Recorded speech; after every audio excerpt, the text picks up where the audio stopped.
Hi everyone, welcome to the new channel. ಇವತ್ತು ನಾನು ಮಧ್ಯಾಹ್ನದ ಲಂಚ್ಗೆ ನಾನು ಸೌತೆಕಾಯಿ ಸಾಸಿವೆ ಮಾಡ್ತಾಯಿದ್ದೆ. ಅದಕ್ಕೆಲ್ಲ ಕಟ್ ಮಾಡಿ ಇಟ್ಕೊಂಡಿದ್ದೀನಿ. ಮತ್ತು ಈರುಳ್ಳಿ ಹೂವು ಕೋಸಂಬರಿ ಕೂಡ ಮಾಡ್ತಾಯಿದ್ದೀನಿ ಕಡಲೆಬೇಳೆ ಹಾಕಿ. ಸ್ವಲ್ಪ ಹೆಸರು ಕಾಳಿತ್ತು, ಅದನ್ನು ಕೂಡ ಹಾಕ್ಕೊಂಡು ಕ್ಯಾರೆಟೆಲ್ಲ ಹಾಕಿ ಕೋಸಂಬರಿ ಕೂಡ ಮಾಡ್ಕೊತಾ ಇದ್ದೀನಿ. ಅದು ತುಂಬ ಚೆನ್ನಾಗೂ ಕೂಡ ಬಂದಿತ್ತು. ಇವಾಗ ಸಿಂಪಲಾಗಿರಲಿ ಅಂತ ಮಾಡ್ಕೊಂಡಿದ್ದೀನಿ. ಈ ಥರ ಸಾಂಬಾರು ಬೇಡ, ದಿನ ಸಾಂಬಾರು ತಿಂದು ತಿಂದು ಬೋರ್ ಆಗಿರುತ್ತೆ ಅಲ್ವಾ, ಬೇಳೆ ಸಾರು. ಈ ಥರ ಮಾಡ್ಕೊಂಡಾಗ ಚೆನ್ನಾಗಿರುತ್ತೆ. ಒಂದು ಕೋಸಂಬರಿ ಕೂಡ ಮಾಡ್ಕೊಂಡಿದ್ದೆ, ಈರುಳ್ಳಿ ಹೂವು ಅದು ಕೂಡ ತುಂಬ ಚೆನ್ನಾಗಾಗಿತ್ತು. ಹಾಗೆ ನಾನು ಮುದ್ದೆ ಮಾಡ್ಕೊಳ್ಳೋಣ ಅಂತ ಬಂದೆ. ನಾನು ಮುದ್ದೆಗೆ ನೀರಿಗೆ ಸ್ವಲ್ಪ ಪುಡಿ ಹಾಕಿ ಹಿಂಗೆ ಮಾಡಿಕೊಂಡು ನನಗೆ ಉಪ್ಪು ಹಾಕ್ಕೊಂಡಿದ್ದೀನಿ. ನನಗೆ ಪ್ರಾಪರಾಗಿ ಬರಲ್ಲ, ನಾನು ಮಾಡ್ಕೊಳ್ಳೋದು ಇದೇ ಥರನೇ ಕಲಿಸ್ಬಿಟ್ಟು ಹಾಕ್ತೀನಿ. ನಾನು ನೀರು ಹಾಕಿ ಕಲಸಿ ನಾನು ಈ ಥರ ಹಾಕೋದು. ನನಗೆ ನಾನು ಮಾಡೋ ಥರ ಮುದ್ದೆ ಬರುತ್ತೆ, ಮಂಡ್ಯ ಥರ ಮುದ್ದೆ ಬರಲ್ಲ ನನಗೆ. ನನ್ನ ಮಗಳಿಗೋಸ್ಕರ ಸ್ವಲ್ಪ ಮೆತ್ತಗೆ ಬೇಕಲ್ವಾ, ಅದಕ್ಕೆ ನಾನು ಮೆತ್ತಗೆ ಮಾಡ್ಕೊಳ್ಳೋದು. ನನ್ನ ಮಗಳಿಗೆ, ಅವಳಿಗೂ ಡೈಜೆಷನ್ ಆಗಬೇಕಲ್ವ, ತುಂಬ ಗಟ್ಟಿಯಾಗಿ ಮುದ್ದೆ ಮಾಡ್ಕೊಳ್ಳಲ್ಲ. ನನ್ನ ಮಗಳು ಮುದ್ದೆ ತಿಂತಾಳೆ, ರೈಸ್ಗಿಂತ ನನ್ನ ಮಗಳು ಮುದ್ದೆನೇ ಚೆನ್ನಾಗಿ ತಿನ್ನೋದು. ಅದಕ್ಕೋಸ್ಕರ ನಾನು ಸ್ವಲ್ಪ ಮುದ್ದೆ ಜಾಸ್ತಿ ಮಾಡ್ತೀನಿ ಮಧ್ಯಾಹ್ನ ಟೈಮು. ಇದು ನೋಡಿ ರಾಗಿ ಮುದ್ದೆ. ನನ್ನ ಮಗಳು ಹಪ್ಪಳ ಬೇಕು ಅಂತ ಹೇಳಿದ್ಲು, ಸೊ ಹಪ್ಪಳನ ಕರ್ಕೊಟ್ಟು ಹಾಗೆ ಊಟ ಎಲ್ಲ ಮುಗಿಸ್ಕೊಂಡ್ವಿ. ಹಾಗೆ ನನ್ನ ಹಸ್ಬೆಂಡು ಸೋಫಾ ಕ್ಲೀನ್ ಮಾಡೋಕ್ಕೋಸ್ಕರ ಅರ್ಬನ್ ಅವ್ರನ್ನ ಬುಕ್ ಮಾಡಿದರು. ಅವ್ರು ಕೂಡ ಬಂದು ಕ್ಲೀನ್ ಮಾಡ್ತಾಯಿದ್ದಾರೆ ನೋಡಿ.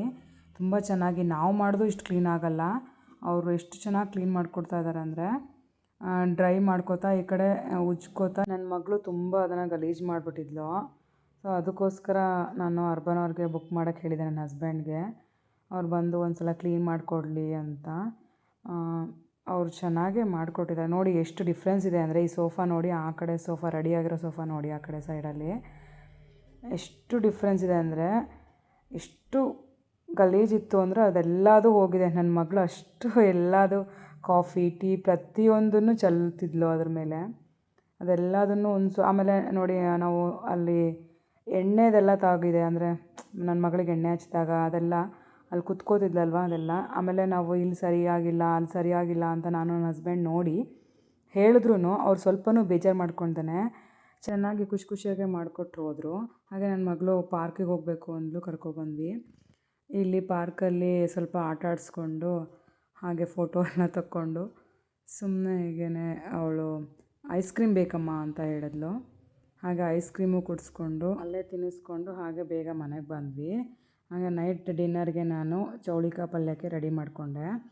ಅದಕ್ಕೆ ಸ್ವಲ್ಪ ಕೈ ಅಂದಾಜಲ್ಲಿ ಶೇಂಗಾ ಬೀಜ ಹಾಕ್ತಿದ್ದೀನಿ. ಒಂದು ಸ್ವಲ್ಪ ಫ್ರೈ ಮಾಡ್ಕೋತಾ, ಅದಕ್ಕೆ ಹುರಿಗಡ್ಲೆನೂ ಅಷ್ಟೇ ನಾನು ಕೈ ಅಳತೆಲ್ಲೇ ಹಾಕ್ತಾಯಿದ್ದೀನಿ. ಅದನ್ನು ಸ್ವಲ್ಪ ಹುರ್ಕೊಂಡು ಗ್ಯಾಸ್ನ ಆಫ್ ಮಾಡ್ಕೋತಿದ್ದೀನಿ. ಇದಕ್ಕೆ ಸ್ವಲ್ಪ ನನ್ನ ಕೈ ಅಳತೆಲ್ಲೇ ನಾನು ಕಾಯಿ ಹಾಕ್ತಾಯಿದ್ದೀನಿ. ಅದಕ್ಕೆ 1 ಸ್ಪೂನಷ್ಟು ನಾನು ಖಾರದ ಪುಡಿ ಹಾಕ್ತಾಯಿದ್ದೀನಿ. ನಿಮಗೆ ಖಾರ ಎಷ್ಟು ಬೇಕೋ ಅಷ್ಟು ಹಾಕ್ಕೊಳ್ಳಿ. 1 ಸ್ಪೂನಷ್ಟು ಸಾಂಬಾರು ಪುಡಿ ಹಾಕ್ಕೋತೀನಿ.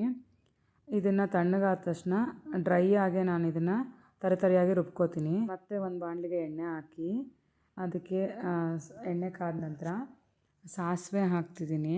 ಸಾಸಿವೆ ಹಾಕಿರೋ ವೀಡಿಯೋನ ನಾನು ಸ್ಕಿಪ್ ಮಾಡಿಬಿಟ್ಟಿದ್ದೀನಿ. ಅದಕ್ಕೆ ಚೌಳಿಕಾಯಿ ಕೂಡ ಹಾಕ್ತಾಯಿದ್ದೀನಿ. ಆ ಚೌಳಿಕಾಯಿ ಹಾಕಿ ಚೆನ್ನಾಗಿ ಫ್ರೈ ಮಾಡ್ಕೋತೀನಿ. ನಿಮಗೆ ಈರುಳ್ಳಿ ಬೇಕಂದರೆ ಹಾಕ್ಕೋಬೋದು. ನಾನಿಲ್ಲಿ ಈರುಳ್ಳಿ ಇಲ್ಲದೇ ಮಾಡ್ತಾಯಿದ್ದೀನಿ ಚೌಳಿಕಾಯಿ ಪಲ್ಯನ.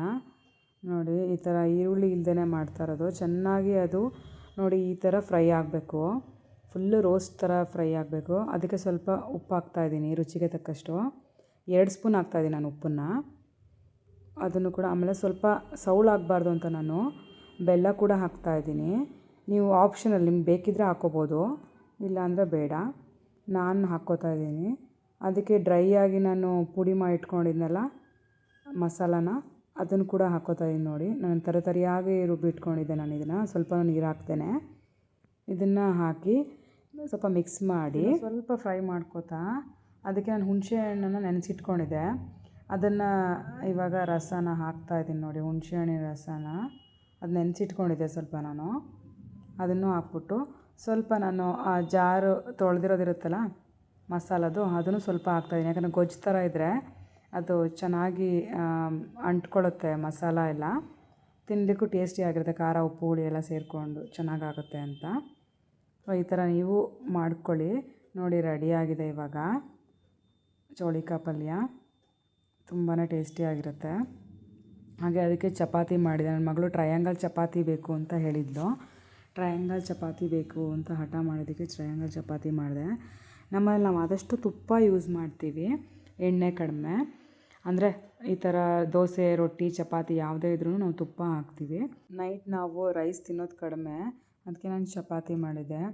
ಹಾಗೆ ನನ್ನ ಡಿನ್ನರ್ಗೆ ಪ್ರಿಪೇರ್ ಮಾಡಿಕೊಂಡು ಡಿನ್ನರ್ನ ಮುಗಿಸ್ಕೊಂಡೆ. ನನ್ನ ವಿಡಿಯೋ ಇಷ್ಟ ಆಗಿದ್ದರೆ ಸಬ್ಸ್ಕ್ರೈಬ್ ಮಾಡಿ, ಲೈಕ್ ಮಾಡಿ. Thank you all.